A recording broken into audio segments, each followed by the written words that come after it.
সকলকে ধন্যবাদ যারা দেখছেন, আপনাদের সকলকে আন্তরিক শুভেচ্ছা। আজকে বাংলাদেশের বিরুদ্ধে এবং ভারত তারা আজকে ফুটবল ম্যাচ খেলবে। একটু পরেই সেই ফুটবল ম্যাচটি হবে। কিন্তু এই ফুটবল ম্যাচটিকে কিভাবে দেখছে সাধারণ জনগণ, তার আগে একটি কথা বলে রাখি, সেটা হচ্ছে যে বাংলাদেশেও কিন্তু সফলভাবে চিকিৎসা করাও সম্ভব। এতদিন ধরে বাংলাদেশের জনগণ যেভাবে ভারতের দিকে চলে গিয়েছিল, ভারতের বিশেষ করে কলকাতা, ব্যাঙ্গালোর, মুম্বাই এই জায়গাগুলো কিন্তু তারা চিকিৎসার ক্ষেত্রে কিন্তু তারা মনে করেছিল এটা সবচেয়ে ভালো। কিন্তু কোইন্সিডেন্টলি আমরা যেটা কালকে দেখলাম যে তামিম ইকবাল তিনি ঢাকার সাভারের একটি হাসপাতালে তিনি সেখানে চিকিৎসা আছেন এবং তিনি সেখানেই খুব ভালো করে চিকিৎসা নিয়েছেন। এবং আমরা বিশ্বাস করি যে বাংলাদেশে এই ধরনের যে হাসপাতালগুলো আছে সে হাসপাতালগুলো সত্যিকার অর্থে ভালো চিকিৎসা দেওয়ার যোগ্যতা রাখে। এবং এই হাসপাতাল কর্তৃপক্ষকে আমি শুভেচ্ছা জানাই এবং সাধুবাদ জানাই।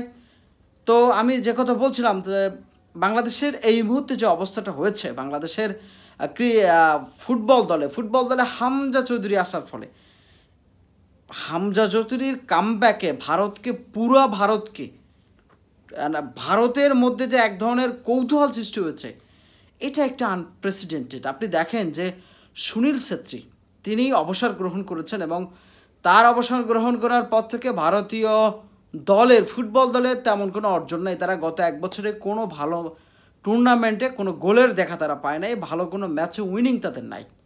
এবং তারা ভাবছে, আজকে ইন্ডিয়ান এক্সপ্রেসে দেখলাম, আপনারা যারা দেখবেন যে ইন্ডিয়ান এক্সপ্রেসে তারা একটি খবর দিয়েছে, সেখানে বলছে সুনীল ছেত্রী একটা গুড প্লেয়ার, বাট ইংলিশের লিগে খেলা হামজা চৌধুরী যিনি সুপার এবং তিনি বাংলাদেশের হয়ে খেলছে, সে জায়গায় ভারতের টেনশন, সেখানে তারা অপেক্ষা করে না। আজকে ইন্ডিয়ান এক্সপ্রেসে তারা এই খবরটা দিয়েছে, আপনারা চাইলে আপনারা ইন্ডিয়ান এক্সপ্রেসের অনলাইন থেকে খুঁজে নিতে পারেন।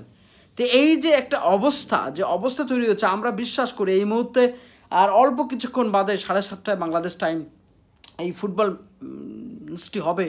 এই ফুটবল ম্যাচটিতে ঘিরে বাংলাদেশের যারা ফুটবল ভালোবাসে, ফুটবল প্রেমী যারা, তারা কিন্তু প্রচণ্ড করে উৎসুক।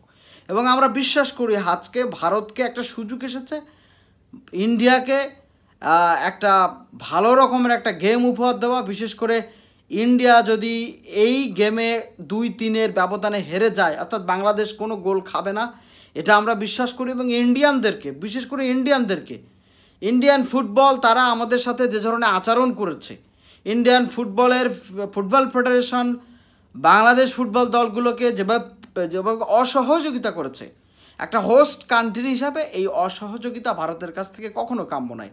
যদি বাংলাদেশে ফুটবল টিম আসতো ভারতের, তাহলে কি করতো, বাংলাদেশ সর্বোচ্চটা দেওয়ার চেষ্টা করতো। কিন্তু কি করলো তারা? আমরা সব কিছু জবাব দিতে চাই। এবং হামজা চৌধুরী যে কামব্যাক এবং হামজা চৌধুরীকে ঘিরে ভারতীয় সোশ্যাল জায়গা, ভারতের ফুটবল প্রেমী এবং বাংলাদেশের ফুটবল প্রেমী, সারা বাংলার ফুটবল প্রেমীরা কিন্তু উৎসুক। আমরা দেখতে চাই অল্প কিছুক্ষণ বাদেই ম্যাচ শুরু হবে, সেই ম্যাচে আমরা প্রত্যাশা করি ভারত এখানে হেরে যাবেন।